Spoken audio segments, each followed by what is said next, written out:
Welcome to Rebel Watch, an all-Star Wars podcast. Hey, what are you trying to push on us? Perhaps you think you're being treated unfairly. Hey, Star Wars fans, welcome back to Rebel Watch. I'm Ez, and I have with me today Mike and Matt. How's it going, fellas? Good. Finger pistols. Never forget. That's right. Yeah, Matt, it's a classic. Still haven't. That's right. Matt never Still will won't. forget, That's right. and that's great. We need that sort of remembrance on the channel. So I actually wanted one of those T-shirts, and they don't come in extra larges. Yeah. they don't. No, Matt's wearing an extra small right now. Real small. I'm just kidding. Oh, But I've bulked up quite a bit. So You have. You know, you have. I need that extra large. Lots of protein, lots of Womp Rat. That's right. Lots of Womp Rat. Lots of Yeah. Womp Rat. So today, guys, we have a few things we want to talk about on the podcast. We'd like to right. talk about Inferno Squad. You'll see it here in front of me. It's a decent book. What'd you think? Mediocre, decent. It's a good book. We're going to talk about it. I can't believe I said that. Yeah, I can't either Decent. because this isn't like a standalone. If it were a standalone novel and there weren't more to the story with Right. Battlefront 2, then I would call you out big time. Well, that's what I'm doing. You right still now. call I'm me still out. calling you out. He's calling you out. Yeah. See, we Okay. don't see. We'll talk we don't about call why. in. We call out. We call out, right? We'll talk about why Ez said it was decent here in just a second. But another thing we want to talk about later on is Lor San Tekka. I can't. It's something I've been dwelling on and meditating on for a while. And Matt and Mike revealed something to me that I was an oversight on my part. I didn't realize it bodies. happened, and Yeah, so the bodies are ready. we need to speak about We it. revealed So, our bodies. but first, I think we'd like to talk about something pretty serious, and it's behind me. It's over my shoulder here. I think it's Right. it's Porg Gate, and it's also Smuggles. Yeah. I would and- take a Porg over a Smuggle any day. I Yeah. would too. You know, would. I mean, Porgs. You know, they're cool. They're cute. They're new. Smuggles. They're just smug. They're just smug. Yeah. And I'm kind of sick of it. Me too. I'm kind of sick of it, guys. Yeah, I wish we could cut to a picture of a Porg right now live. You tell me if that's a smug creature. I think we will. Yeah. I think we will. The adorable. magic. The magic. It's right there. Yeah. Right. They're But not looking. then cut to a picture of a Smuggle. Yeah. Right. I have I'll a show few in you. mind. I'll show you four Smuggles. Okay. Yeah. Okay. And I just don't. They don't even stack up with my Porgs. That's right. No. So we thought, should we go ahead and do the live call? Yeah, go ahead. Yeah. Let's Okay. go ahead and do it. So what we thought we would do here? Do we know what we're gonna say? Yeah. guys? Can I just ask him one question? What's that? Who do you think you are? Wow.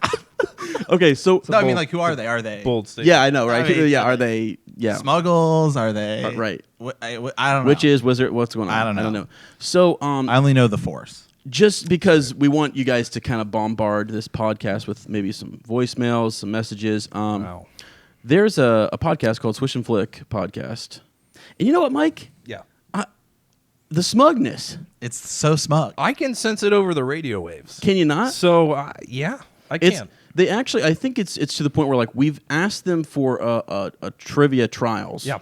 episode. Yes. And they are so overconfident in their abilities with magic. I don't They know if are, overconfident is the word. I'm kind of thinking, what's that word? Oh yeah, smug. Smug. Yeah, Is that- that's the word yeah. that comes to Not mind. smog. Yeah. No, smug. Definitely not smog. Definitely not smog. So Not Smaug. they, Smaug. no, smog. They just posted something yesterday at 2:32 p.m. on their Facebook page, and basically it's a number. They just gave us open access to call in and Hope it's not their leave. personal line.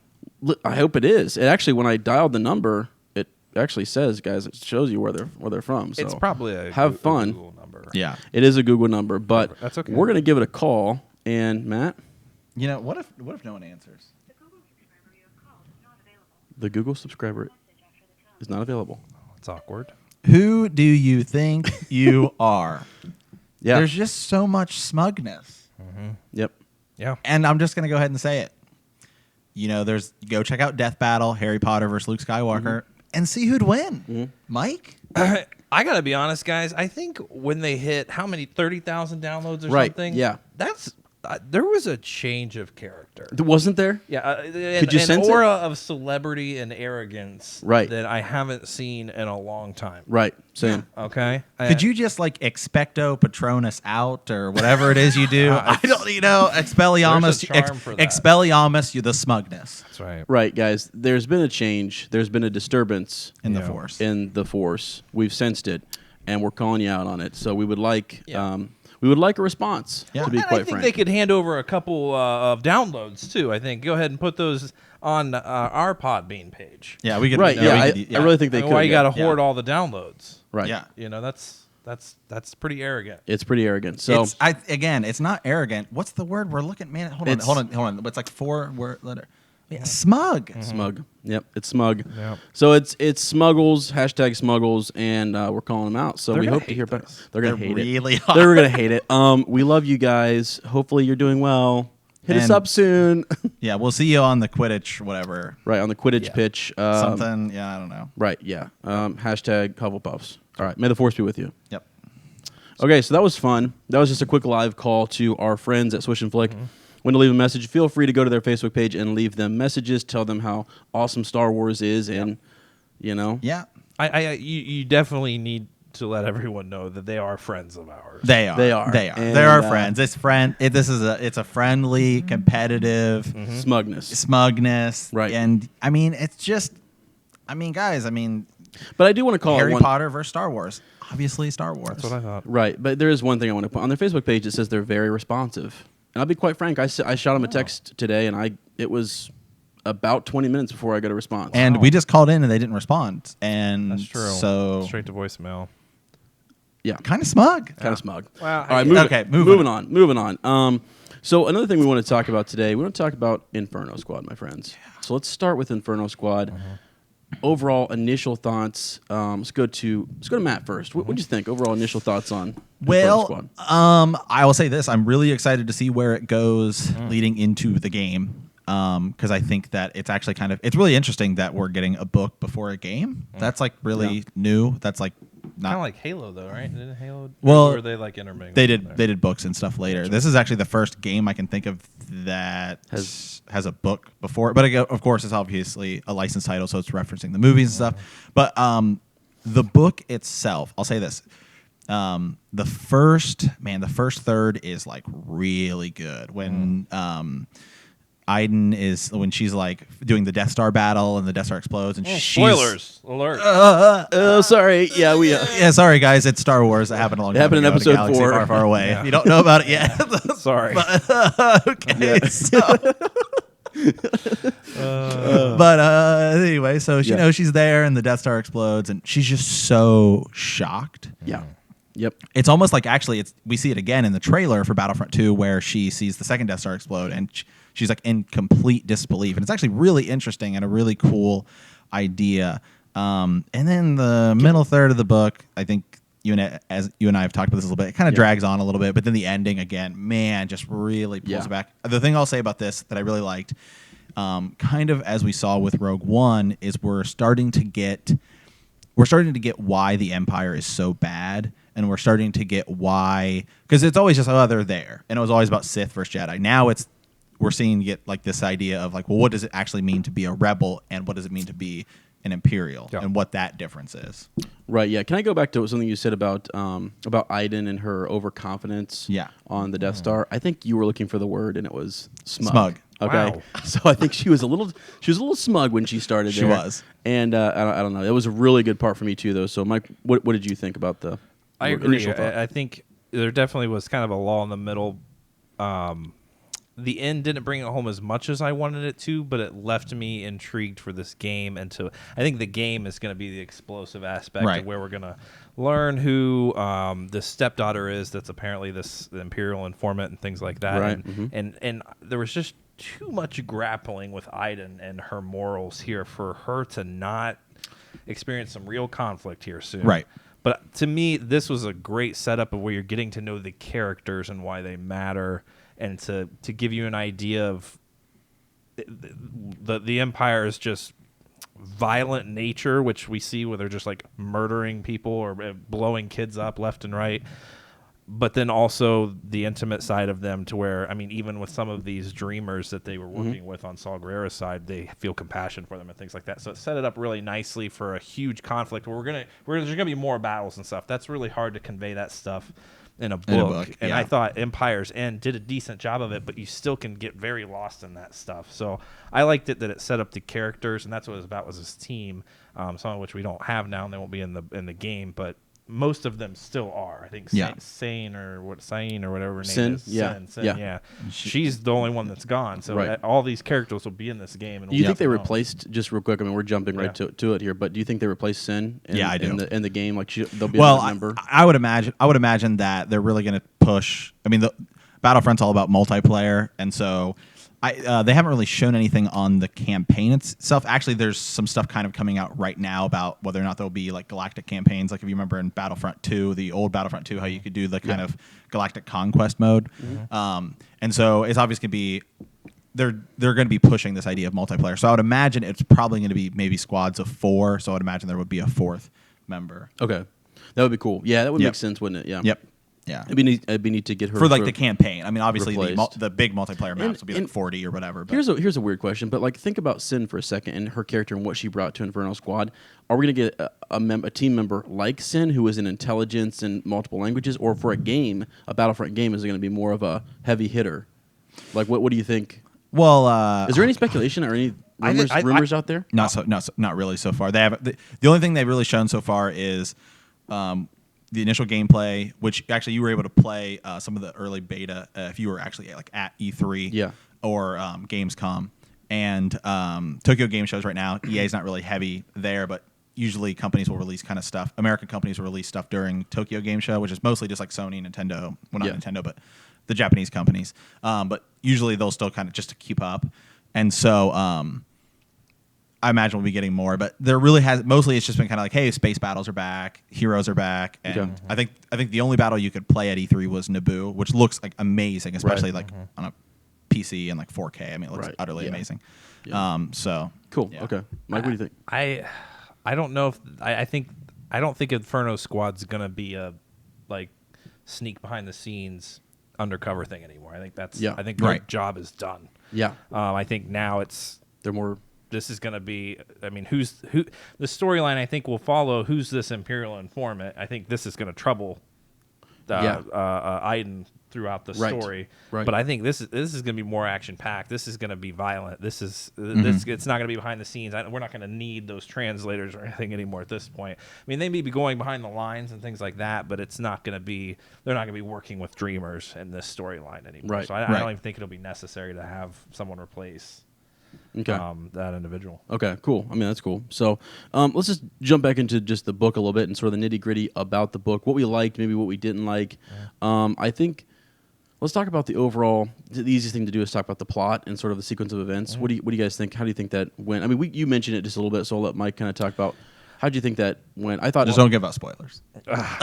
Too late. We're way past. Well, I'll start with saying I really like Christine Golden's writing style. Yeah, I think I thought it was an easy read. I know it took me a couple months, busy, but it was an easy read. It read very well. I'd like to see more from her in the new canon stuff. I think we probably will after this, but I don't know. I thought it was interesting. I thought it was kind of a nice kind of spy. Kind of Star Wars-y kind of book. I mean, they're using all these gadgets, they're using droids, and they're going to Imperial party or rebel parties and things like that. It just felt very kind of James Bondy. Yeah, I thought that was kind of cool, which works well in a book form. Like this is not clone battles going on. You can't really portray that kind of plot in a book. I thought it read very well, and I really. Yeah, there was a little lull in the beginning, but the end really made me. I mean, I didn't see her stunning the mentor at the end. Spoiler alert. That was cool. That's huge. That was huge. So that it's like, what's the mentor then? What's his role going to be in the next phase here? Yeah. Was it Del Mico that noticed that? Was it Del or someone who noticed that her gun was on stun? Yeah, I thought that was awesome. Matt and I had talked about this a little bit when we initially read Inferno Squad. We're thinking Del Mico to me. Let's talk about the team members for just a quick second. We'll get back to the plot. But the team members, you had Iden Versio. Yep. Okay. The head of the whole thing is Garrick Versio, her father. He's a former ISB agent, now heading Inferno Squad, creating it. And his daughter is the commander, Iden Versio. And I think second in command, they say, what's his name, Matt? Oh, gosh. I'm blanking I have it up here. I'm blanking out right now, but. Oh, what is his name? They're like best friends. Yeah. Because Del Mico was not. Yes. Gideon. Thank you. I couldn't remember for a second there. Yeah. And we were kind of, Ez and I were kind of Do you think Gideon kind of, or is it more of a brother sister thing, or do you think he kind of likes There's her? something there. There's There's something something there. That's But what we see. kinda I think thought, it's too. more so that Gideon likes Iden more than Iden likes Gideon. and I Yeah. just don't really think she was really kind of upset with him at the end for the sort of massive, the way he went about ending this mission. I thought that was really. He's been friend zoned.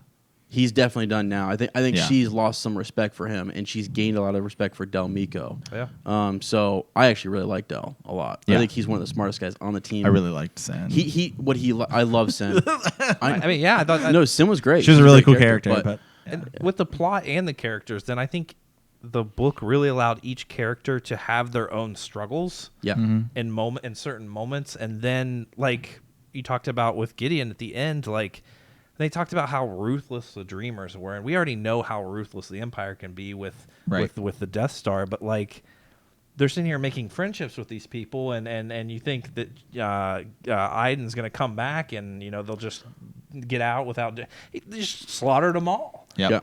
And there's these little moments where you can't believe what they're doing, so I thought it really led well to showing those struggles with each person. Yeah, It well, didn't especially just focus on Iden. especially I thought like Sin with God, just like the guy I forget Little boyfriend. Yeah, the little boyfriend guy. Yeah, and like her kind of, at first she's kind of like, well, whatever, I'm not here for that. But then you can tell, well, she's kind of developing feelings, and then that kind of challenges her, and that was just cool. I will say this real quick. Ez and I both listened to. I don't know. Did you listen to the audiobook? Nah. Oh man, we listened to the audiobook, and actually the actress, blanking on her name, that plays Iden. Yeah, that would be, yeah, she did the book, right? Janina Gavankar. yeah, she did the whole book, and I mean, she did like a really good job considering she did like all these male voices and stuff like that. But it was really cool hearing her, and now like knowing she's going to be voicing the character in the game, and that just also makes it like a lot more interesting. So it's kind of is like going to be this natural progression from like the book to the game. But she made a good point too when I saw her doing interviews and stuff, and she's like, yeah, it focuses on Iden, but there's a lot of guys in this story, Yeah. and I appreciate that they all had their moments with their struggles and things like that. But I could have used more Iden, to be honest. Yeah. I really Yeah. could have used more of her to be really honest, and more of Yeah. her struggles. But I don't know. It led to a great plot and good character development, which is important because in the games, I mean, you're probably not going to get a ton of that. Right. Yeah. Yeah, I think the coolest thing that you got from it was a hard thing to balance because you're introducing 4 new characters, and it's sort of like Right. Well, really a bunch of new characters. I Well, mean, yeah. Right, you're right. One of the best projects that I've ever seen Star Wars make that did great with characterization is actually Rogue One. Yep. To be quite frank, it really brought in a whole new band of characters, and we really felt attached to them. This book did a pretty good job with that. I felt way more attached to just Del Miko and his compassion that he had for that other guy that he was running around with, and the drawer. What are those things that they found at the end, like the Sentinel? Yep. The Well, statue like, thing. The statue statues, things. yeah. Right. So That whole was piece, weird. That was weird. Yeah. That was, Very weird. It's kind of I need to look into that a little bit more. But and then Sin, you felt for her a little bit, but she was kind of mysterious. But this piece you got with Iden was relationship between daughter and father. Yeah. Which that is such a Star Wars thing, right? Yep. Father and son, and now we've got Right. Daughter and father, which is Yeah. super cool. And even the whole piece with her mom at the end, we've talked about this. So Right, sad. yeah. That was just so great though, because Garrick Versio is super hard, and at one point he's basically telling Iden, Iden has to, in case you don't know, we're kind of, hopefully you've read the book, and if not, you need to go read it. So we're kind of talking, this is a discussion about Inferno Squad. In the book, Iden has to sort of turncoat, and she has to basically infiltrate the Dreamers. Everyone else could just take a different occupation, but Iden had to be overheard saying how she wasn't quite, how is it that we could destroy Alderaan, millions of innocent Yep. people, all this sort of stuff. And really, you get to kind of see like sort of what's a the softer word? side to the mom or something? Yeah, well, I'm really when Iden makes that comment about Alderaan, it shocked me because she says that, but then she's so upset because they destroyed the Death Star. But wait, you struck first, and Right. she's not willing to really. She's like, well, they all would have turned into rebels eventually. Yeah. So the whole thing had to be, Yeah. wiped out. I mean, Well, it kind of goes you back to this is kind of the theme we're getting with these books. Is it Bloodlines, the Leia book that Yep. we read, where I'm blanking on the guy's name, but she's talking to the guy at the beginning, and he's got all the Imperial and Empire like relics. Oh, in his- Castarfo. Castarfo, yeah, Castrofo. Yeah. Sorry, that was my bad. no. That was my bad. But that's Castarfo, and he's got all these relics and all these kind of things, and he's like, well, Yeah. the Empire wasn't really that bad, and people look, and so You know? Yeah. It's just if you had grown up in the Empire, like, so she didn't know Right. what it was like before the Empire existed. Right. So for her, this is all she's ever known. And Yeah. her father is a big deal in the Empire. Her mother is a big on propaganda. So real back, just a quick jump back. I didn't finish my thought there. With Garrick Versio, he was super hard, wasn't he, Mike? He didn't want to maybe let Iden know, or let Iden's mother know, that she actually was undercover and she didn't have clearance. Yeah. exactly. She didn't have top She didn't secret have the- she didn't have the clearance. clearance. She didn't, yeah. Just pretty. And it broke. Iden was so distraught because her mom thinks that she's a turncoat, and she just felt really bad about that. And so, at the end, her mother passes away. She does. Yep. I could have used more story about her mother, though, to be honest, because Yeah. when she's having that first interaction with her, saying, her mom being, I can't, like, at first, like, I felt like her mom was going to show a little more compassion, and then she's like, you're a traitor, this and that. I get that, but, like, I want to know a little more about why she's pulling for mother. I get her father's a hard ass. I get that. Yeah, but, sure. like, Yeah. Right. her mother is also an Imperial, and her mother does propaganda. So why is she? Was her mother that easy on her? Was she a little more loving, a little more understanding? Like, I didn't really get that, because all of a sudden, like, she's like so she's so shocked that her mom is just like, oh, you're a traitor. Like, Right. she seemed to have thought her mother maybe felt a different way, or was a little more understanding. I needed more of that. Yeah, sure. I That makes sense. expected to be more shocked, but it's just like, why? I don't know. I thought that was where it missed a little bit for me.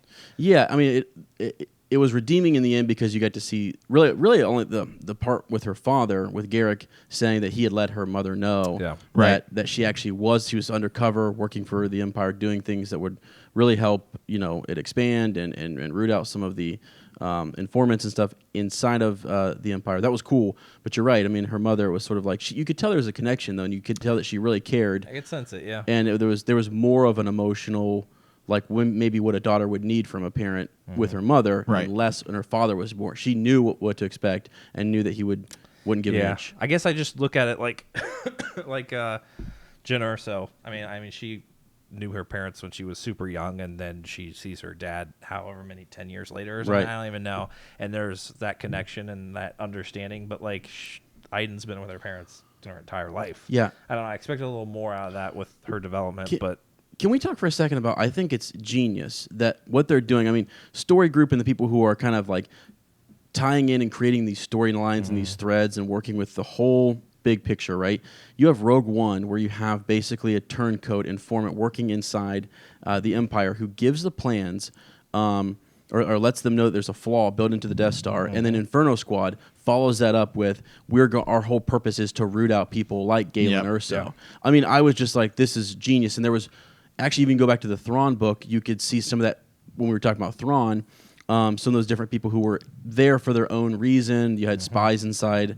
You had the ISB trying to root out different, people stealing goods from the Empire. There's this whole black market thing, right? Yeah. Where like people would steal from the Empire but then sell back to it. You know what I mean? There's taking advantage of it. It makes it much muddier than just Rebels versus Empire. It does. Oh, yeah. You have double agents. You have, like you mentioned, these mining guilds and yeah. things that have interests. It makes it much more understanding that people have struggles rather than just you're either with the rebels or you're not, Right. and they have compassion. And we tend to forget that because the original trilogy, you didn't really see any of that. It was just an immediate explosion of something, and we should be sad because it's the whole planet. But we're really getting the nitty gritty, and everything they're doing now is making it that much more understanding. That's much more complicated than just black and white. Right. Which I think the book did a really good job of. And like you said, to sort of support that, Matt, like when you look at the Rebels, right, to muddy that water, you had the Dreamers. Yep. Right? So the Dreamers were kind of this, like they didn't see eye to eye. Remember the whole piece in like Rogue One where they're talking about how Saul Guerrero had kind of split off, the Partisans were doing their own thing. Yep. And by the way, the Partisans that's the initial original group, and the Dreamers kind of split off from Saul's group. But that muddies the water too when you look at the Rebel side of things. It does, and that was going to be my next point. Is that we see Saul Guerrero in Clone Wars, Yeah. and he loses his sister, and we understand that. But then, I mean, they weren't using ruthless tactics. Then they were essentially defending themselves for the majority of the time during right. that. Yep. And then we see him years later in Rebels for a brief second, and then in Rogue One when he's Right. meets his end or whatever. But I wanted to know why are the partisans so ruthless? Like, what are they doing? Right. And now we see that's like, oh, you were gonna blow up a school of children.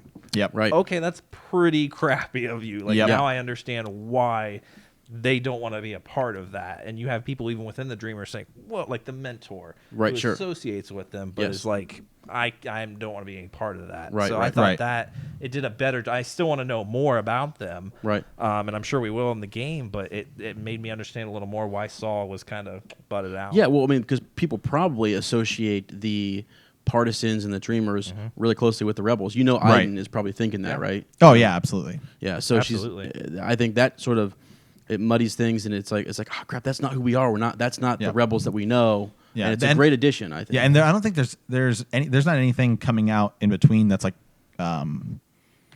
that's going to tie up this story, right? So we're just waiting till I think it's November 17th when Yeah, Battlefront the game. comes out. I think so. It comes out on a Friday. I have it in my calendar. Yeah, I don't think there's I'll pull anything. it up They here. might go back and fill in some stuff because this is between episodes 4 and 5, and the story we're going to get is post 6. Is that right? So Campaign yeah, Matt? what's happened in that time? Yeah, what's happened? Well, with Inferno Squad? I'm going to imagine that there'll probably be a mission or two that takes place before, like a flashback mission or You think so? something like that. Oh, absolutely. Okay. Yeah. Yep. Cool. That'd be really That's a cool. very video game thing to do. Is have one mission be like, because Mike in Dr. Afra. yeah, November 17th. Yep. Okay, cool. Doesn't Dr. Afra kind of isn't it feels in, does she ever face off against Luke Skywalker? I haven't read that yet, but like it's her and Darth Vader. Dr. Afra working. Yeah, with, she kind of she assists him with some things. That's kind of a weird relationship, but she's kind of off on her own then. But I don't know. I think there might be like maybe if it's not a direct. And if you know out they there have you worked know. together, I believe. Yeah, Okay. yeah, that's one that we need to read that could be We need hugely to. important. Yeah, we need to. She could be this stepdaughter. Who knows? I don't Yep. know. Oh, Mike. For a second, I thought it could be something like that. I even thought Iden was the stepdaughter for a second. I was like, is there some relationship that we're not aware of? Because I don't know. I feel like it needs to be someone important. She stunned her right? stepfather. Maybe you're saying like Iden. Yeah. Maybe there's That's a something her theory. dad didn't tell her. I mean, he's always working. Maybe this is something, I don't know. I don't know. That's crazy. I just, it feels like it needs to be important. Well, the stepdaughter does seem to be important. Right. Who was it? And by the way, if you don't know, the mentor is Lux Terry, is that how you say it? Former senator from Onderon, and was in love with Stila Guerrera. I mean, that was the thing. He was in love with Saul's sister. And then I believe... Where was it? The goddaughter. No, that was who Staven was. That's right. Staven was in love with his goddaughter. That's right. Yeah, and so Forgot that that's how the relationship. mentor met up with Staven. And if you go back to Rebel Rising, thanks Lindsay Goddati for We have getting me to kind of look have to look read into the that book. book. Yeah, I haven't read it yet, but I looked into it some. I just kind of searched it. But in that, Jyn Erso gets like her first taste of like fermented bantha milk or something like that, or something. And she gets like Staven like is the one who's kind of introducing it, letting her sit in with the guys, and that you see a different side of Staven. Staven is a much more guided by Saul, and then he gets kind of just from what we see in Inferno Squad now, he's just bent out of shape. Everyone's kind of lost their way, but even Saul towards the end was going a little crazy. So Yeah. He wasn't, but that's the thing. That's another thing. You have these Yeah. people that were diehard dedicated to him and they were destroyed when they lost him. Yeah. Let's learn more about Saul Guerrera. Yeah. Whether it's an animated or something, because he had a huge following. I mean, Yes. the rebels aren't following an individual. They're not following Mon Moth. I mean, maybe a little bit. Yeah. It's the And a Rebel little bit of Alliance, yeah. Leia, but like it's the cause more so Yes. than the person. right, that's true. I mean, I want to know more about Saul. And I think that shows the danger in putting all of your hopes and Yeah. everything into one person versus the cause, which was Yeah. kind of Yeah. neat. Yeah. I'm sure we will get more about Saw Gerrera because if there's one thing we've learned from Star Wars, Yeah. especially now that Disney owns it, if Yep. you can exploit it, we will. I hope. Yeah. Han Solo? Or is that, yeah, is that Han what you- is that Solo was the reference? slam? Yeah. I feel like it might have been. Yeah, so I mean, I don't know. Should we go down just gonna give it a well? We talked about the mentor just really quickly because I Yeah. want to make sure we hit him. Lux Terry, that's a good piece. What did you picture the mentor looking like when you were reading it? Before I knew he was Lux, Yeah. yeah, an older guy, Yeah. kind of, Yeah. what? Well, we had the audiobook, so it was like a really odd voice. Yeah, Yeah, it was an odd voice. It was. That's true. And again, that goes back on the actress, Janina. Yeah, and she said she had a really difficult time doing a lot of these male voices because she had so many. But man, the voice was just like it was a like little more it was like weird. this like high pitched like. Oh, I think that. Yeah. Who's One the of them blue was. guy from The Watchmen? Dr. Manhattan That's who I pictured. Are you serious? I don't know why. or Mr. Manhattan? Because you or something had like really that. no descript. Weren't really sure who he. I knew was. I thought he was probably pretty different than everyone else, but I don't know. Some I people don't probably. know why. Some people probably picked up quicker on the goddaughter reference in Staven if they got that little snippet in Rebel Rising, but Yeah. I didn't because. Yeah. So until the end, I was kind of like, "Who is the mentor? Like, what's Gotcha, going on here?" Gotcha. So, Yeah. I don't know. That was a random nugget, but that's my yeah, mind. I think the real question for folks out there is, who is the? You said stepdaughter, Who's the right? stepdaughter? Who's the stepdaughter that was giving him the targets? Yeah, that's an You know what I Imperial mean? informant Yeah. that they're unaware. Their Inferno Squad's unaware of this person. They're still unaware. That's right. And this is the elite of the elite. So Right. is this like the Emperor's personal detail that's going out? Right. I mean, yeah, it was pretty big. It was. we see interactions in the gameplay footage from the campaign with the Emperor doing the hologram on the face of the Yes, guard. There's probably a more elite team out there, Yeah. You think so? and maybe they will come. I don't know. Oh, you mean Inferno Squad might come across a team inside yeah. the Empire? That's It's possible. It's more elite. That would be kind of sick. Well, I mean, keep in That'd mind, be I cool. mean, it's kind of not really canon anymore, but we know that Vader had his own apprentice. Yeah. 'cause Sure. that was canon. That's the right. Force Unleashed was canon. And we know that Emperor had Mara Jade and he had all these other people that Yep, were the Emperor's kinda his- hands. And we know now that this is like new canon, I guess, that the Emperor's got this contingency plan. That's right. So I don't think it's, well, we just have Inferno Squad. They have teams among teams among right, teams. right. Yeah. Yeah. Yeah, And I agree actually, if there's a game, if you want to check out, Star Wars Republic Commando. It's like an old game, came out on Xbox, but you can get it on like Steam and PC now for pretty cheap. And it's actually kind of the opposite. It's like this group of like 4 Republic Commandos. Yeah. And remember, these Republic Commandos are the people who then become Stormtroopers. Yeah, exactly. And Yeah. it's kind of the opposite, where it's kind of like this is like an elite tactile group of the clones. Right. And you get kind of the same type of a story, but then again, it's like they run into like these elite teams. Yeah, I got you. Cool beans. All right, that's. I think that's where we're gonna kind of leave it for Inferno Squad. That discussion. I think we want to dive in. If you guys are down. Yeah. We still got the energy, Mike. Oh, I'm jazzed. Yeah, I mean, is this the last book review we're ever gonna do? No, this is not the last book review we're ever gonna do. I think Mike, you had just started reading Leia. Leia, and you Princess of and you like Alderaan. it, right? So far. I do, but man, she's kind of an annoying teenager in the beginning of this. Yeah. Which Yeah. is great because she needs to be. She's a princess. Yeah. Well, I'm not saying all princesses are annoying. That's not what I'm saying. But like, Okay. I don't know. You kind of picked up on Han being annoyed with her, and all this reference to her Right. her majesty. And She's things got a like that. So personality, she's got yeah. a personality, Right, And yeah. it kind of comes out in the beginning of this book. So I'm really interested to see that turn. Okay, cool. I think another book it didn't get the best comments. Phasma. Positive, but not what people were expecting. Yeah. Supposedly. So I don't know. I would like to. Which is really disappointing because we did not get much Phasma in. Yeah. I in guarantee episode you 7. what is lacking in this book is In the comics. some. Huh? Could be in the comics. She has her own Could comic be. line now too. She does. Okay, cool. What is that? Okay, cool. Because we need to see they can't give us too much about Phasma, can they? Because Not she's yet. Rey's mother, so Yeah. I don't know that they can. That's Yeah. damn it! If that happens, I'm gonna be so mad. It's on film. We have it on film. You Okay. saying it, so it's Okay. it's on the channel. Mike has said it. It Yeah. makes sense. It makes sense. There's people going back. It'd be really and saying interesting. that Luke dropped Rey off on Jakku. So if they're going back and saying that now, damn it, you're not throwing Yeah. that out Yeah. the window. Well, I mean, the fact too that apparently Phasma was one of the Jakku children that was taken. She's tall. Rey's pretty tall. Yep. The British accents are there for both of them. Well, Yeah, and it could be something that we really. And she's wearing a mask. There's this whole theme of Yeah. taking your mask off and revealing who you really are. is she? Yeah. Yeah. So And do you think that we didn't get much Phasma in the first movie because they just ran out of time, or do you think that they were just expecting her to be something else, or do you think it might have been scheduling conflict? I mean, Game of Thrones eats a lot of time. You're filming all over the place and stuff like that. And Yeah. and sometimes we see that in movies now where just scheduling conflicts, you can't get these actors in for as much as you want. I don't know, because what do you think, Mike? First, and then I'll- It could be something practical like that, but I honestly think that they needed to build up Kylo Ren here.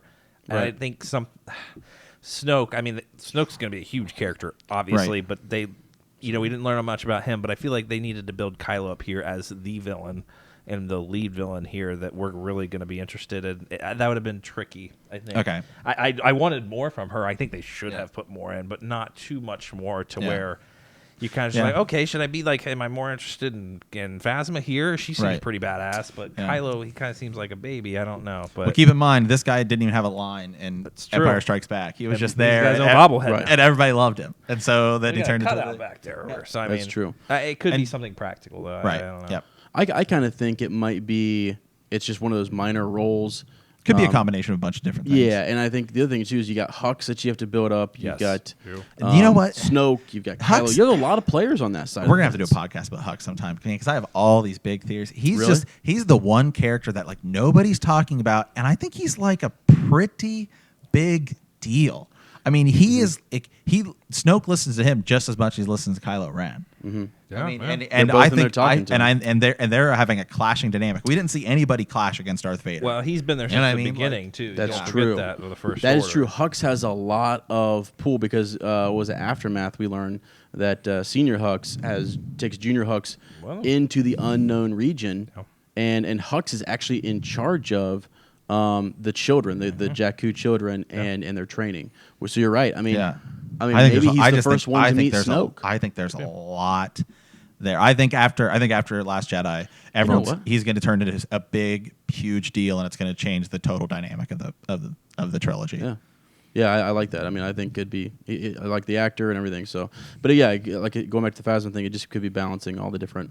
Because you even got the Knights of Ren now in this next episode too. It's like, how are we going to? But I think Phasma's there, so we know who she is. And I think in Last Jedi, I think she's gonna have a bigger role, just a little bigger role, not much bigger, but I think Poe and Finn might have to face off against her. And that's what I was thinking. Is Right? it gives a supporting story for them because, to be honest, Finn ain't gonna be fighting Kylo. It's gonna be Rey. Right. So Yeah. he needs to be fighting somebody here. And Right. they've had that moment, but now he needs to be fighting someone else. Yeah. And I mean, kind of a sad note, but I mean, we lost Carrie Fisher, and so we actually lost another strong female character. So now we really only have two. Well, I mean, we're gaining what's her name? Oh gosh, This. No, the girl who's in Jurassic Park, and she's one of the new characters, and she's got like the purple on, and people were kind of joking. Maria Tran. Yeah, people were Kelly saying. Marie Tran. Yeah, Kelly people- Marie Tran. Yeah, she could be more J. People were saying, whatever. That Oh, her, God. yeah, we're Yeah. gaining her. Oh. Yeah, Okay. Wow. Yeah, I think there's a love interest between. You're talking about Laura Dern. Laura Dern, Oh, Lord, gotcha, Jurassic gotcha, Park. gotcha. Yeah, Yeah, Jurassic you know Park. What I'm talking about. Yep. Yes. I Okay. mean, Yes. Sabine. Yeah. yeah. Exactly. it's Sabine. Yeah. So I don't know.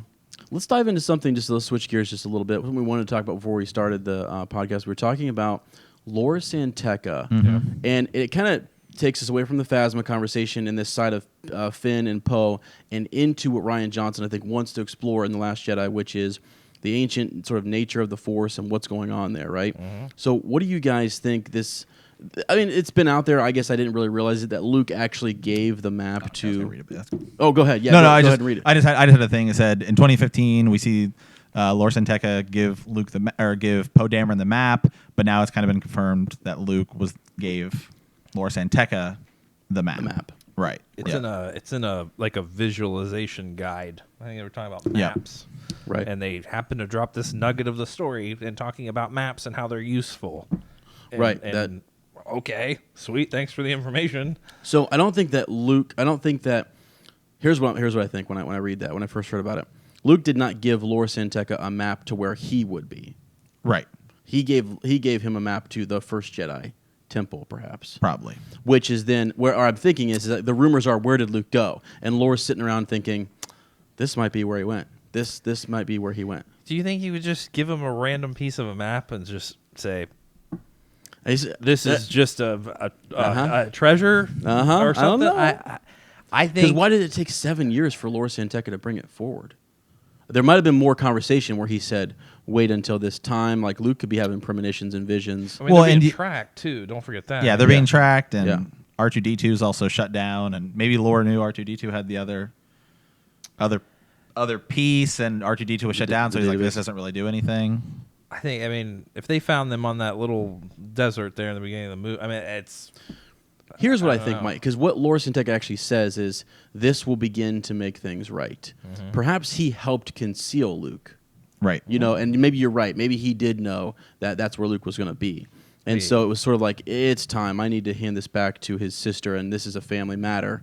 I need this to get back to her. I think you're right. I think the conversation. So the whole thing is like, did Luke go to this island to be alone? What's that? To not What's be it called? bothered? Octu. Yeah. Did he go there to not be bothered at all? Like he's just like, I'm done. I need to get away from everyone. There's this map, but no one really knew like where it came from. Now we know Lor San Tekka, he got it from Luke. So Luke wanted to be found at some point. Oh, absolutely. Yes. But he probably said, "You'll know when I'm needed." Yeah. But I need time to study. He probably That gives me needed chills, years, Mike. Yeah. Right? That gives me chills. He probably needed years to study. So he says, Yeah. "You'll know the right time." Right. And I will too, because I'll sense it. But And- why does he trust this man? I mean, this man. Well, and we again, know, But did he? But does he? But does Luke know when the time is right? Because when Rey walks up, the look on his face isn't, "Oh, I was expecting you." You The feel look, that. the look is like, "What?" you feel that, right? I mean, we with Master Infile from the comic, from the Darth Vader comic, he felt. I mean, I'm sure- Order 66. Yeah, I'm sure. Sure. I'm sure Luke did, but I think what Luke doesn't expect is the messenger, the person who came. Oh, gotcha. So I think Yeah. maybe he expected someone Yeah. to come, and he realizes now it's time, and he turns, and it's you. Is it that? Oh, you mean like he? It's Rey. Wasn't expecting it would be that. He wouldn't person. expect it to be Rey. but So he knows her. you think He knows Rey, and Okay. he wasn't expecting. He hid her for Right. protection. But you the think Force that- would send someone to him, and he didn't expect it to be. But Rey. you think that he would have been able to, especially as powerful as he is, to be able to sense not only the Force in Rey, especially if he hid Rey. You think that he'd be able to sense that coming? It's not it's that- probably just for dramatic. It's a movie. It's probably just movie. No, but we shooting. get nitty gritty on this I show. know. we did. And you know. what- Oh, in the novelization, they like. There's a little. Like, isn't there more dialogue about like exactly more what Luke is feeling when he turns? there might. I think be. there's a. I think there's I don't a. remember. It's I think right there's there, a couple. Matt. Right there's the novelization. Turn to the back page. Let's look it up. So you look at that. But I think back to the map conversation because it is really interesting. Lor San Tekka is a member of the Church of the Force, right? So you have the Acolytes of the Beyond, which is the other church, the Church of the Dark Side, I call it, and you have the Church of the Force. So he trusted Lor San Tekka. It's said that Lor San Tekka traveled with Luke, and they looked at, I believe this is referenced somewhere, they looked at ancient or relics and different things like that. And I think that, or he had come across it. They knew each other. There was something there. Because he knows Kylo. He knows who he is. He knows his family, and seems to be close. Was he a part of the order then? Was he at the temple? Like Because yeah, exactly. You have to think too that it's not just Jedi who. No, nothing there. No, it must have been. I think there was leaked versions of the script, and they that would've it was the script, and they talk about what Luke was supposed to feel. Okay, and like doing Actually, like the first words and stuff. They Yeah. told Disney shareholders they were just like, "Oh, it's you," or right. yeah. I mean, it's kind of. I mean, it's kind Wait of a a big second. deal. That actually was leaked, wasn't it? They Yeah, told I think it was. shareholders. And That what was were the tweeted first out. words? Just like it's you or something like that. Right. It's something, but that could have been taken out of context. Them Right. showing an Yeah. image and it being they've done that before. Right. They did that in the trailers for. Well, and you got to remember Yeah. at shareholders meetings, like they do all this different stuff to get people pumped because The they're hype. they're Sure. trying to Yeah. don't sell your They stock. bring in the one reporter who they know is Yep. going to take it out and leak it. Yeah. right, You know. and plus you're talking about like maybe originally they were like going to have Luke say it's you, or maybe you know what I mean. So that doesn't mean that was the actual script. Exactly. That means this Yeah. was something we thought about doing. You know what? This whole map story really ties in well is our Rey on Jakku video. It really does. It really ties in well to our Rey on Jakku video, so you need to go check that out. It's a pretty good video.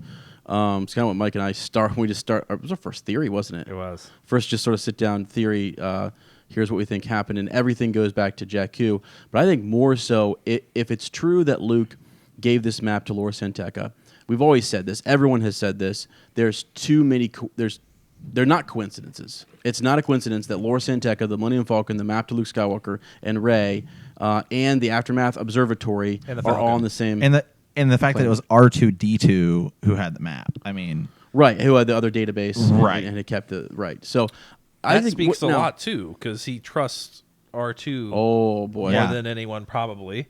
Yeah. Yep. And Lor San Tekka is trusted with the smaller obvious piece of the map, but Yes. just as important. Yes, just as It's important. a huge character. Lor San, I think there's a big piece there. Was he looking over Rey? Like, what was he also? Great I question. know that Unkar Plot was charged with maybe like perhaps keeping Is an there a eye. relationship with Unkar and I think Lor San Tekka was there to keep an eye on him too, and it was almost like a sort of like a guise in a sense to conceal Lor from, but he was keeping an eye on both of them. But it's like we're gonna have Unkar directly watch over so that people can't make a connection back to Luke through Lor San Tekka, and he's watching over both. It's kind of what I felt and sensed. And not to mention the Falcon's still there in working order, sitting there waiting as an Exactly. escape route. Yeah, exactly. So yes. too many coincidences to be a coincidence. Right. I mean, it could just be the Force guiding everyone. It the way could it's be. supposed to There's It a could be. purpose there. It could be. Do you think now, since I like this conversation about the map, I really enjoy it. Do you think that the Church of the Force and the Acolytes of the Beyond are going to be mentioned more? Because we've had references to now in Rogue One, Guardians of the Wills. So we're getting some stuff from books and from things that we weren't sure that. Just a reference. Do you think the Church of the Force might or the Acolytes maybe of the like Beyond? yeah reference? in the movie itself, maybe like one or two lines, but will that turn into tons of side stuff? Absolutely. Side stuff? Absolutely. A reference it happened in Rogue One. Yeah. Yeah. Did not expect it to be referenced in Yeah. Rogue Right. One. So Right. But they- it yeah. definitely will. The shots of Luke's hand, which I think it was confirmed it was Luke's hand. That is over Luke's the hand. Book. Yep, that's right. It's definitely going to happen. It's probably not going to get that deep and sweaty though. No. It's gonna be No. like, yeah, I You- studied this. You only have. Yeah, we got to get. Well, I mean, But- in movies, I mean, literally every frame is like I know. thousands of dollars. Yeah. So like, Right, yeah, right. yeah. But I just think it would be super cool to kind of, you have a guy like Lor San Tekka, and I'm a guy who I like the old and wizened type of Guardian-like characters. So when I saw him, and even Han Solo, Harrison Ford's, his character in that I loved. I wasn't a big Harrison Ford guy, to be honest with you. I know my back in 4, 5, and 6, I really wasn't. I was a Luke, Obi-Wan guy. Yeah. And to see Harrison Ford take on that sort of role, and then see Lor San Tekka in the beginning, I would love to see more references made to, those different factions, I guess, Right. on the other side of the Force. Especially if we're going to get into some grayer nature of the Force, I think it would be really interesting. So the Well, map's and- a big deal. And you got to keep in mind, in like 1, 2, and 3, it's like we know which part. It's like you have one party here, one party here. 4, 5, and 6, you have one party here, one party here. Yeah. 7 is really all we have, and I mean, Right. then it's like now it's like we know that they're all splintered off and all It's a- these different things. So it's not like it's just here's the good guys, here's the bad guys. It's like Right, and you know how you can see that right away is actually you go back to Bloodlines, starts there, and then in this movie you see the split between You've got the Resistance fleet and you've got the Republic fleet. You've already got a splintering there, two different factions on what we would call like the light side or the good guys Yep. side. So I can definitely see Yep. there being more factions or them muddying the waters again or something in a sense. So Yeah, absolutely. yeah, all right. Any other thoughts on the map, Lor San Tekka, theories, thoughts, Mike? Seems important. We probably won't dig into it too much, other than maybe something else that they'll tap into it. But I don't know, man. I don't even know if they'll get so much into the old kind of studying. I mean, Luke went there to study, obviously, but it's probably just going to be like a dismissed thing. Like, we did this, like it didn't work out. This is something new. This is a new conceptualization of the Force, Right. and what we need to do to counter evil. yeah. They may mention it, they may talk about it, and just kind of be like, it was a failure. And even Yoda, I think Yoda's going to make an appearance and say, we were wrong.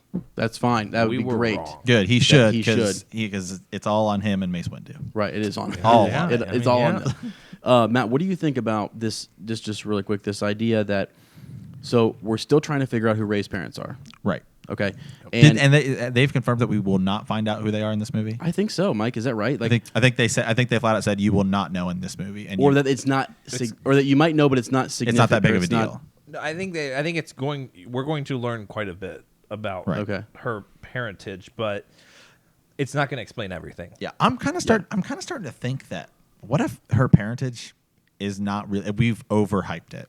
I'm sure we have. What because I think we all want it desperately to be like, well, we really want it to be Luke, or we really want it to be, Obi-Wan Leia, or whatever. yeah, or whatever. And I mean, what if Rey just is an original character? I mean, what would be wrong with that? Yeah, because I mean, you already have the Jyn Skywalker. Erso's an original character, and she was great. Right. I mean, Yeah. Yeah. The Ben Solo connection is then the Skywalker legacy or whatever. Yeah. That family story continues on through And him. I'm a Reylo guy, so I think- Oh, yeah, boy. so I do not want them to be related. Cut Oh, the boy. film. I am okay with that too in the Jyn Erso instance because that was a standalone story. Yeah. Because that was it.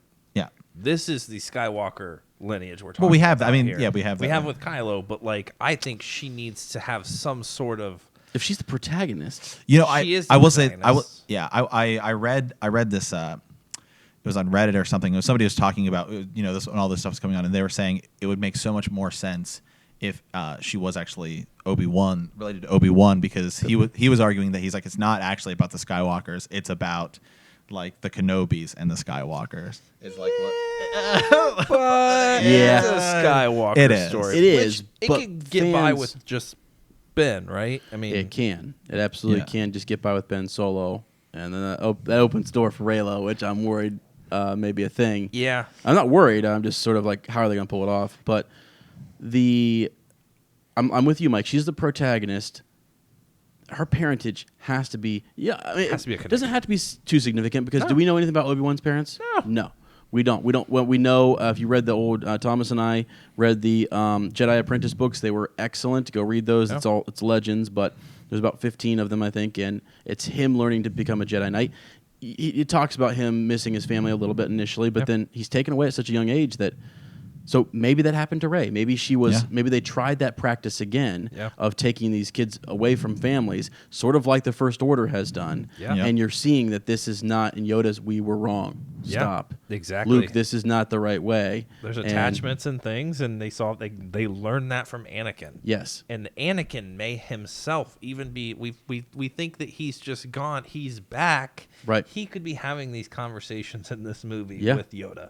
Yes. As well, saying, "Yeah, guys, I lived it." I'd be fine. Yeah, with I it. lived I'd be it. actually be totally fine, and I think Hayden Christensen's totally like. I think he was at Celebration. This He year, was wasn't at he? Do Celebration. you think they were testing the Star Yes, Wars? I think they. I were. think they. I think they should, man. I mean, Even to guys, get his I voice like, in there. I for- actually don't mind Hayden Christensen. I mean, as we've said a lot that Yeah. episode 2 just feels awkward and weird. Yeah. I think it's a lot of the script. It is a lot of this. I think it's a lot of the script yeah. because in 3 it feels so much better. Well, the other And thing I is, mean, if you go back to episode 1 when you've got what's his name? The other Anakin. I'm blanking on, Jake Lloyd. Jake Lloyd. Yep. And I mean, it just seems a lot weirder there because Natalie Portman just seems so much older than Yes. Jake Lloyd. She's a veteran. Yeah, and so it's like, okay, now you have this kid who looks like he's 9, Right. Hitting on this, it just feels weird. Yeah. You had Yeah. top-notch kinda actors hot. in those movies, though. You do, that were yeah. Weird. So even like Hayden Christensen, I mean, not a huge name then by any means, but Yeah. like it was the execution, like hands Well- down. It wasn't them as actors. The more Yeah. I've grown and It's a and the more- combination of a bunch of different things. Yeah, the more I've looked at like film and the making of film and stuff, I'm really liking it. I like listening to actually. Can't believe I'm saying this. Now this is podcasting. I like to hear what they have to say about the behind the scenes and Yeah. the concept art and stuff like that. It's pretty neat. When you look at people were talking about Rian Johnson and the performance as a director, what he was able to pull out of Mark Hamill and Carrie Fisher is going to blow us away. Is Yeah. what they're saying.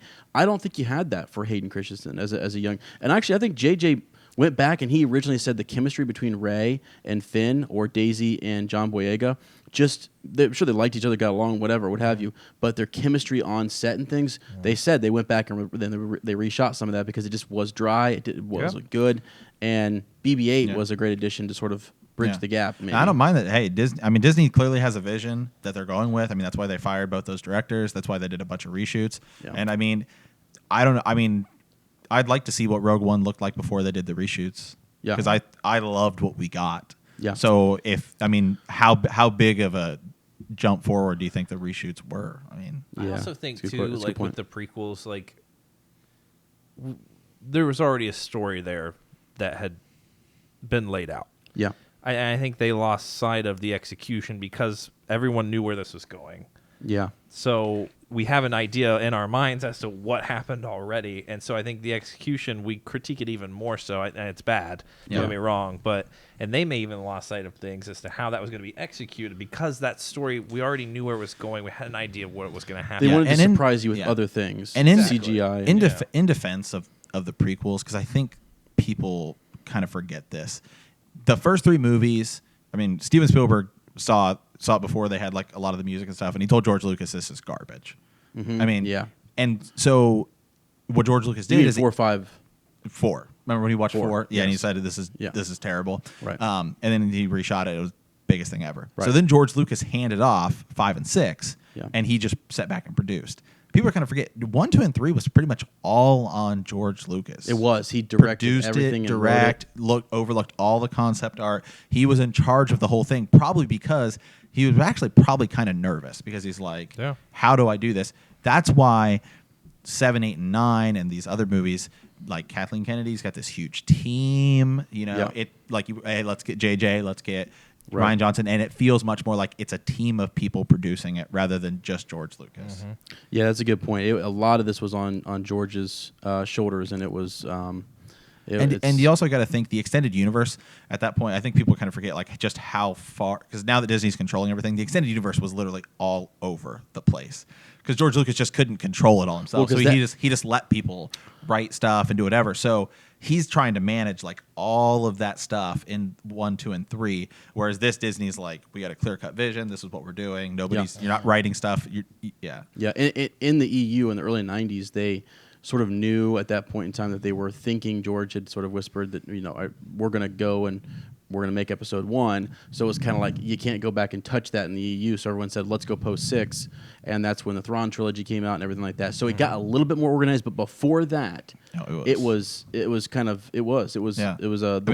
Wild Wild West. I mean, people forget like, Empire Strikes Back was like 83 or something. Yeah. I mean, and then then Empire Strikes was 80, and then 83 was Return of the Jedi. Return of the Jedi, yeah, 83. I mean, so you're talking like this huge 17-year span, right, or 16-year span. So, yeah, guys, the screenwriter George was the director for all 3 and the screenwriter for all 3. Yeah. And like you said, he in New Hope, he was the director and screenwriter. Passed a lot of the screenwriting on to Lawrence Kasdan, who that's a big deal. Disney still has him working with him closely on the Han Solo film, etc. So I hope they keep him around because he did such a great job in Empire Strikes Back and Return of the Jedi. Absolutely. But and I'll say this: 1, 2, and 3. For having seen other movies where you have somebody who does like writes it, directs it, and produces it, yeah, it's the best of that's ever happened. So yeah, Batfleck. Yep. Wow. Didn't happen. Oh, goodness gracious. All right, guys. I think we've talked about a lot of different things. We've gone sort of around the Outer Rim and back to the core worlds here. So thanks, guys. It was a good discussion. Enjoyed it. If you would like, you can hit us up at we're still taking theories. So Tiff, if you want to send us your theory, now's the time. Okay, she commented, by the way. I wasn't playing on my phone for this. I was looking at we're live right now on Twitch, and yeah, we're live on. Some people have said that they had trouble Box hearing trick, us. I think. Oh well, that's live fair. on Twitch. Sorry, we'll fix that next time we go live. Sure. Yeah, sorry guys. We just kind of just decided to do it and see what would happen. So It's way over there. Yeah, it's way over there. It's way over there. Yeah, we were just kind of Watch the post production of this. Yep. Yeah, I think we're gonna get like a directional mic, right? Yeah, Maybe. yeah, we're gonna. I think we might do this every time. Might Be kinda stream it cool. live on Twitch. Yeah, why not? It'd be kind of cool. So, and it's just sort of the behind the scenes setup for those folks that are watching on Twitch. If you are listening on Podbean and you're a fan of Podbean, Matt, we actually have a couple new podcasts. We want to go ahead and plug those. Yeah, let's go ahead. All right, so we got Matt and I are actually working on Second Breakfast Because we love to eat. Yeah. Wow. So I guess if you'd kind of watched this channel before we switched everything to Rebel Watch, we were Let's Look It Up, and we were kind of doing everything, Star Wars and like Lord of the Rings, Game of Thrones, all that kind of stuff. So we separated the two. Now we're here at Rebel Watch, all Star Wars, all the time. Right. But if you still like that, because we've had people say, hey, but like your Game of Thrones stuff, you can check that out at Second Breakfast on Podbean. And then you also are working on something brand new. Well, it's kind of brand new, I guess. I'm sorry. It's been around since 2000. It's been around since 2011, kind of here, there. Box Trick, which is actually where we're streaming on Twitch right now. It's where I kind of do video game reviews and stuff like that. And it just helps me out because I can also do video game reviews here on Rebel Watch. Right. So we can kind of manage all that together. It's actually all going to be It's actually kind of a network. It's kind of turning into a network. It's kind of turning great. into a network, but it actually makes it easy to do a lot more collaborations, bring people on, and actually every kind of, I'd say, arm kind of helps lift the other, and it just works out really well. Guys, this is super awkward, but I feel like now may be the most fitting time to announce this. I'm calling this moment right now the decision. Okay. I'm actually leaving Rebel Watch and joining Swish and Flick. So I'm taking my talents to Cleveland. And They can use you there because Kyrie just left. Kyrie left. I'm in. So yeah. excited to get that purple tank top Okay, cool. and the koozie. So Wow, they're man. welcoming me with open arms. They're going to actually pay me too. Hey, here's so that's cool. here's my That's question. good. Here's my question, That's Mike. good, 'cause we Mike, just do pay they in do they have an sympathy, Mike? so- Mike, Yeah. do they have an extra large tank top? Because Yeah. we would say it looks kind of snug, but might be looking kind of smug.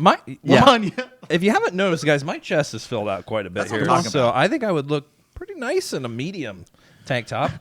Wow. Now that's That's a size. a size I haven't heard in a long time. I don't even think my socks are mediums anymore. Right. So, but yeah. So I'm taking my talents to Cleveland. I'm pretty excited to get started there and earn. So which house earn are you? I heard they're looking for a Ravenclaw. Like I heard Sarah is out, and they're looking it's for a yet to been Ravenclaw determined. I need to go through the sorting hat ceremony. Yeah, the That's hat, what yeah. they call it, right? Right. Yeah. And I don't think Gandalf is involved with Harry no, Potter at all. yeah. See, they That's brought my other podcast. That's Yeah. another announcement that I have for Yeah, this see- is yeah, a see- Gandalf and Sons podcast that I am starting. It predates all these guys' podcasts Right. that they're talking about. I actually have a Zanga page from 2002 where I had a blog about Gandalf. Guys, I'm pretty sure that the Zanga pages are still up. Still They up, are. yeah. So They is are my still up. MySpace page. Right. You can go to Gandalf and Sons /myspace.com. Yeah, guys, I'm just real quick. Can I give one shout out? Yeah. Back in the day, we all had MySpaces. Yeah. And you know what? Where's Tom? You know, He's on Facebook now, actually. Is he? And you guys were in my top 8, so slam on you guys. Yeah.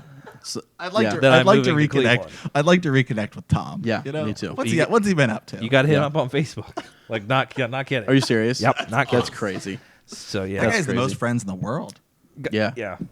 Guys, it's been fun. He's a friendly I've guy. had a really good time. Thanks, Mike, But for- it's just, it's a sweeter deal. Mike, we really appreciate your time here on Rebel Watch, Thank and you. Thank you. hopefully you'll be able to convince those guys to challenge. Yeah, so we're still gonna do the trivia trials. Okay, let's go. That's good. Yeah, Okay, so okay. before I take my Before your leave, exit, yeah. we're gonna have our first Star Wars trivia trials with the Swish and Flick cast. We're Right. gonna have Swish versus Flick. Yep. And we're gonna test their Star Wars knowledge. There are no wands involved. There's no parcel tongue involved. This is Star Wars. Mike's throwing that. This is Star Wars, okay? Okay. Damn it. We're going to test that knowledge. Swish versus Flick. Flick versus Swish. Or Flick versus Swish. Whatever you wanna do. That's a tongue twister. Porgs guys. versus Smugs. Wow. Yeah. I'm That's- just looking. That's a wow. battle. There's gonna be a lot of swishing and a lot of flicking. That's right. It's been a pleasure, guys. It's been a pleasure, guys. All right, we'll see if we can convince Mike to stay on the show a little bit longer. Tiffany just texted you ass. Yeah, sorry. Tiffany's hitting us up I literally right. love She's you, been hitting us up Sorry throughout about the that. entire thing. I think this text was delayed. I don't think she got my announcement, so hopefully this doesn't affect my trade to Cleveland. Right. So, are we getting Sarah from their podcast? You're Is getting it- nobody. Oh, It's okay, it's okay. it's a lopsided trade. I'm the heavyweight. I'm just leaving for money. Okay, I got it's you. it's a I got you. LeBron-esque trade, Okay. I think. But yeah, so she'll hit me back and say all is well. So we're Yeah. good. All right, I hear you. Okay, cool. Well, let's try to end on a high note here because that Yeah, depresses me. guys. so here- I'll just- Guys, Thanks, here, I guys. got a joke for you here in my official Star Wars Still in Stormtrooper the package. Stormtrooper training guide. Haven't. That's right. There's actually pretty cool. It's ages 7 and up, Right. which is me. Right, right. Yeah, that's you. Yeah. Which is me. I got a question for you guys. Oh, this is some trivia right here. Yeah. Where do the Sith buy their robes? I don't know.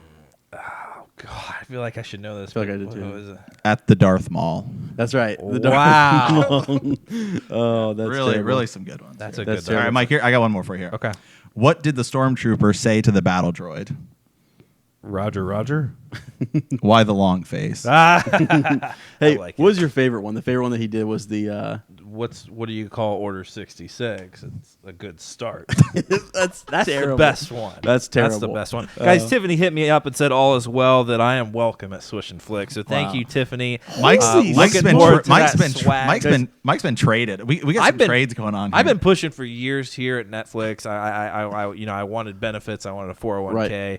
Right. I'm not getting a severance package. There's no golden parachute here, but I wanted swag, and the recession hit, and we just never got out of it. So I'm going where the money is. So Okay, well, guys, Mike's been traded. I had no idea that this was happening. We'll try to keep Mike on. He's a free agent. We got to sweeten the pot here. All right, guys, there is no replacing this one. Jimmy, if you're out there, Jimmy Turner. I mean, if you're out there, he makes a heck of a nice coffee. So maybe we need to hit him up. That's right. Hey, you know what? If Mike leaves, you know how many mics we'll have? How many? Mike Zeroh. Yeah. Oh. Yeah. You had to bring in the new mic. Should I hit up Mike Zeroh and see if he wants to let him throw some BS collaborate? Theories your guys' way that make no sense. That sounds good. Wow. Hey, by the way, yeah. Wow. No, that's another podcast. You sure? Yeah. Is that a Gandalf and Sons? It's just a bunch of clickbaiting. I'm sorry. It is. That's what it is. You know what we said earlier sorry. as when we called into Swish and Flick? I said we don't call in, we call out. That's true. And my boy's calling him out. Yeah, I mean, I have a lot of respect for the Star Wars community, and I respect, there's a lot of integrity there. I respect that he works hard at what he's doing. It's just, a lot of clickbait. This is what I'm talking about. I'm sorry. Mike's going dark side, and we need it. It's because I'm on a Swish and Flick. Mike's like, I'm gonna drop. Can this we get? right now, and then Can we get? I'll throw down the challenge right now. Mike Zeroh versus Mike Solo. Yeah, Mike Zeroh versus Mike Solo. Hashtag it, folks. If you want to see that happen, let me know. It's to keep Mike on the show. We'll make it happen. We will make it happen. If you want that, please let me know. Hopefully you stayed tuned until the end here. It got a little crazy. Everybody go do a bombing run with your Y-Wings right onto Mike Zeroh's page and say, Mike Solo has called you out. That's right. Okay? Yeah. Have him come check this podcast because we have a whole we could go on for days about Mike Zeroh. Yeah. But seriously love the guy. This is all, it's like the WWE here. It is. Okay? It's a persona that I have to upstand. So yeah, but it's also it's all real too. It's all real too. So oh my god. Okay. Hey, you know what? Thank you for staying tuned this long. I'm surprised you're still here and that you're still listening. That's right. We're also really surprised Mike hasn't walked off set at this point. Should I leave now? I can go now. Okay, Mike, we'll see ya. Yeah, we'll see ya, bro. Thanks, man. We appreciate it. Have a good one. All right, so again, this is Rebel Watch. I'm Ez. That's Matt. That was Mike. That was Mike Solo. Now we're at Mike Zeroh. We're at Mike Zeroh. Zeroh now. Mike. So stay tuned. And as always, may the Force be with you.